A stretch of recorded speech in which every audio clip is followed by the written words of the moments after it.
आपला 15 ऑगस्ट आहे. 15 ऑगस्ट म्हणजे काय? स्वातंत्र्य दिवस. भारताला स्वातंत्र्य भेटलंय 15 ऑगस्ट 1947 रोजी. म्हणजे आपल्यावर इंग्रज लोक राज्य करत होते, बरोबर.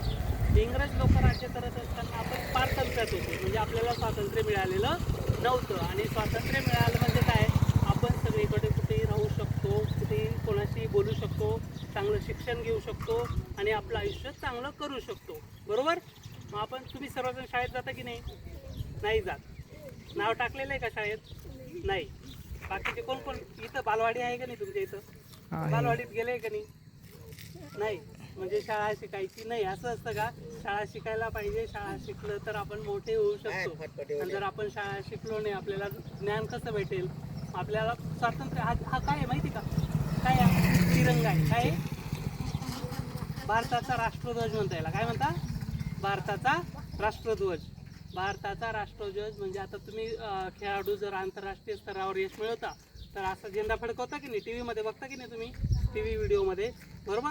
मग हा राष्ट्रध्वज आपल्या भारताचा अभिमान आहे आणि याचं रक्षण करणं आपलं काम आहे. जसं मिलिटरीमध्ये लोक काम करतात की नाही, सैनिक देशासाठी आपलं जीवाची बाजी लावून देतात. कशासाठी?